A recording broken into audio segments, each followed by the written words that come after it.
So we're going to pick up right where we left off in part 2 here. We're going to pick up where we left off from part 1.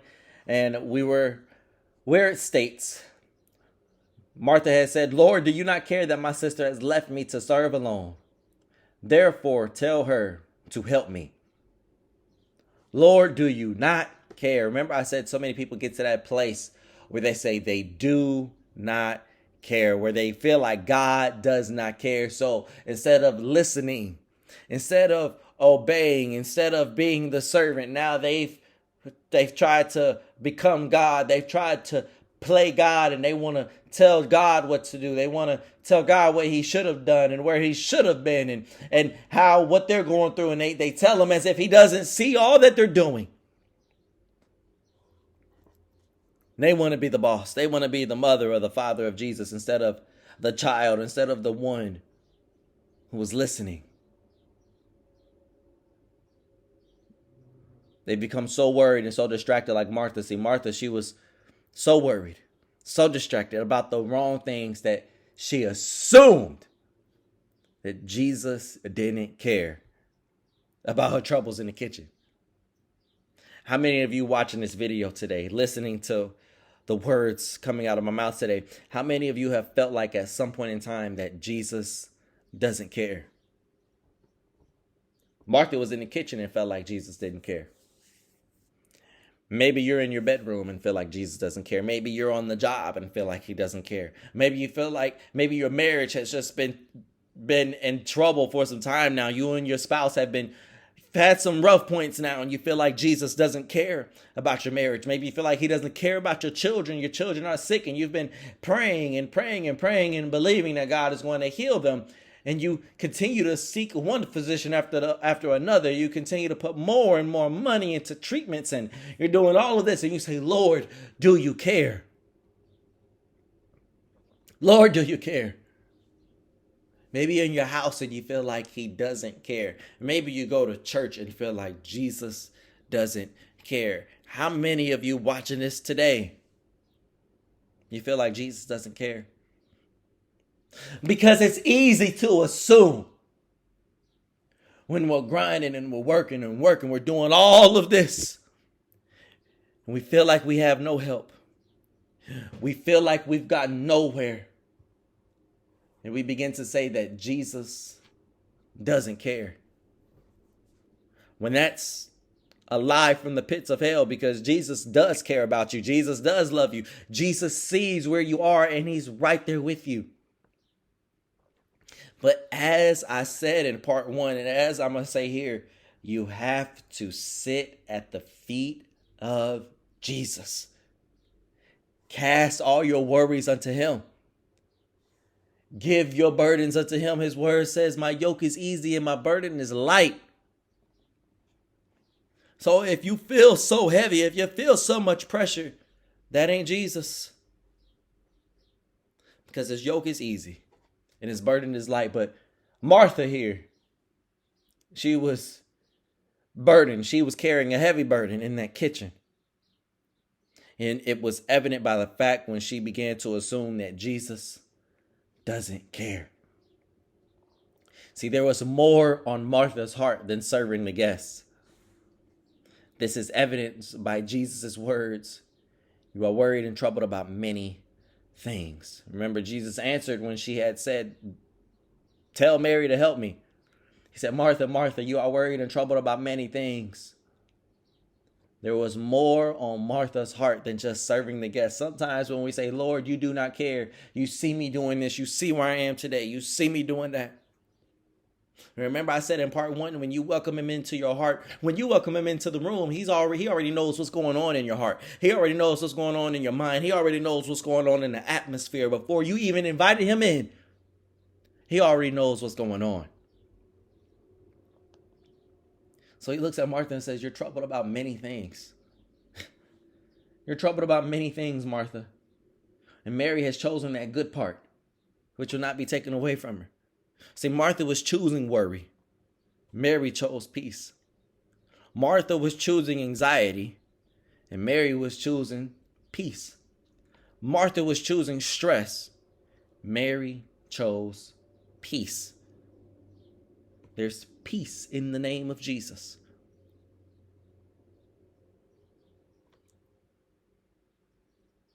What's troubling you? And don't lie to Jesus. Don't say, well, I'm just bothered by this one thing. No.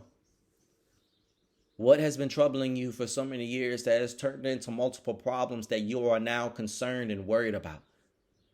That you are now so afraid to even share with him? Because you feel like if I truthfully tell Jesus everything that I feel in my heart, every single way, every feeling that I have, everything that's going through my mind, I'm ashamed to do that. I feel like he'll look down on me. I feel like he'll turn his back on me. I feel like he'll look at me and say, do you not know me?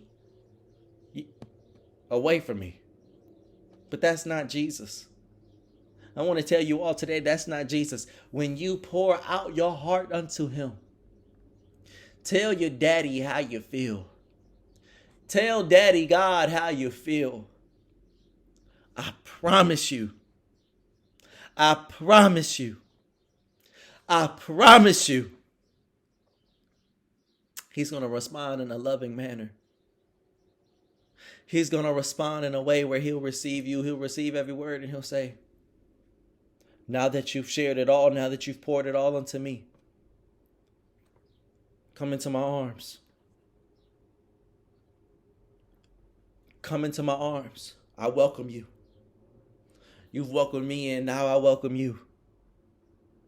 Come into my arms. Come into this place of peace where there's no worry, there's no stress. Don't be like Martha and so worried about things going on around you. Don't be like Martha and become so stressed and so distracted. Stress kills so many people. It's crazy. It's crazy how many people die just from stress alone. How many people have high blood pressure? How many people have heart attacks just from stress? They're distracted. They're worried about the wrong things. Now remember, Jesus said there was more than Martha. There was more in her heart. She's worried about many things. I want to take you all to John chapter 11, verses 20 through 27. This wasn't Martha's first time telling Jesus what to do, and this wasn't her first time stressing or worrying.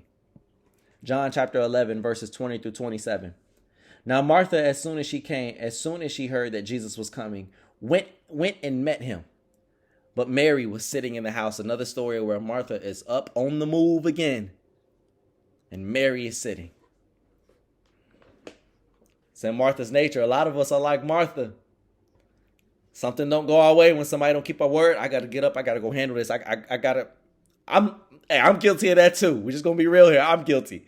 I got to get up. I got to give them, I got to set this straight. There ain't no order here. I got to say something. They didn't keep their word. They didn't do what they said they were going to do. Hold on. Now Martha said to Jesus, Lord, if you had been here, my brother would not have died. Her brother was Lazarus, as she's speaking about Lazarus here. But even now I know that whatever you ask of God, God will give you. Jesus said to her, your brother will rise again.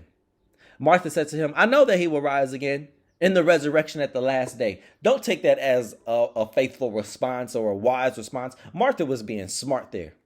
How many of us have been smart with Jesus? How many of us have even been smart with our parents? Now, I know I asked you to do this. Yeah, you asked me to do it yesterday, and I said I was going to do it. Technically, I did do it. I just didn't do it to your pleasing. But I did do it. Lord, I do believe. But I believed up until this point, and since you didn't show up, I just figured, well, if you didn't come today, if you didn't do this today, you're going to do it then. Martha, smart mouth again, trying to tell Jesus how she feels when he already knows what's going on in her heart. Jesus said to her, I am the resurrection and the life. He who believes in me, though he may die, he shall live. And whoever lives and believes in me never die. They shall never die. Do you believe this? See, he caught on to Martha's smart response. He sees Martha's doubt. So now he's challenging, he's questioning her, he's challenging her. Do you believe this, Martha? You came out here and met me. You seem to know it all. Do you believe that I am the resurrection and the life? Do you believe that those who live and believe in me shall never die? Do you believe that? She said to him, yes, Lord. I believe that you are the Christ, the Son of God, who is to come into the world. Another story, another example of how Martha questioning Jesus again, trying to tell Jesus what to do. Lord, if you would have come sooner, my brother Lazarus would have never died. But Martha forgot to understand, just as many of us forget sometimes. Time doesn't control Jesus. Jesus controls time. Time doesn't follow, or Jesus doesn't follow time. Time follows Jesus. So wherever he appears, wherever he appeared, wherever he goes, wherever he went, was just on time. It was perfect timing. Time hadn't even came up to that point yet. He knew what he was going to do when he went to Bethany. He knew what he was going to encounter when he got there. He knew that they were already going to have Lazarus in that grave. He already knew. But he wanted them to see the work of God. So you ask, does Jesus care? Because maybe you feel like he hasn't come on time. Maybe you feel like you're running out of time. Time is running short and you feel, Lord, if you care about me, you would come sooner. You would come right now. And God says, not right now. Not right now. There's still something I need you to learn in this place. There's still something I need you to learn in this season. There's still something I need you to learn here. Because you won't trust me. You won't believe me when I do what I said I was going to do. So I said earlier that Martha was worried about serving bread when the bread of life was in her living room. As Jesus stated, Mary was at the feet of the one thing she and everyone else in Martha's home needed. Everybody didn't need more carbs or fiber. What they needed was life. Martha was preparing bread, to my assumption at least. Getting all this food ready, and the food that everyone needed was in the room. What you need may already be. He's already in the room. If he wasn't in the room, you wouldn't be watching this video today. You wouldn't be listening to me today. Do you know that the bread of life is in the room with you right now? Are you so hungry? Are you so thirsty that you forget that those who come to Jesus, they shall never thirst again? Those who come to him, they're just going to be hungry for more and more of him. Jesus is in the room. Something that's so amazing here before we close out part 2. Martha and Mary, notice this here. Both were in the house with Jesus. Both were in close proximity of Jesus. The only difference was one was distracted while the other sat at the feet of Jesus to listen and learn. One became frustrated while diligently working. Because see, we work diligently, but your diligent work shouldn't be to the point of where you're frustrated, where you're irritated like Martha was. So one became frustrated while diligently working, while the other knew when to drop what she was doing and to just surrender all at the feet of Jesus. Does Jesus care? Yes, he does. Does Jesus love you? Yes, he does. Does he care about you? Yes, he does. Does Jesus see you? Yes, he does. But sometimes you won't even know that he cares until you sit at his feet. Surrender it all unto Jesus. And you'll see that he cares. Philippians chapter 4, verses 6 through 7. Be anxious for nothing, but in everything by prayer and supplication with thanksgiving, let your requests be made known to God. And the peace of God, which surpasses all understanding, will guard your hearts and minds through Christ Jesus. Through Christ Jesus. When you pray, leave it at the feet of Jesus. All your prayer requests, leave it at the feet of Jesus. Cast all your worries, cast all your anxieties, all those heavy burdens, lay them down at the feet of Jesus, because his yoke is easy and his burden is light. I end part 2 just to say, Jesus cares about you. Jesus does love you.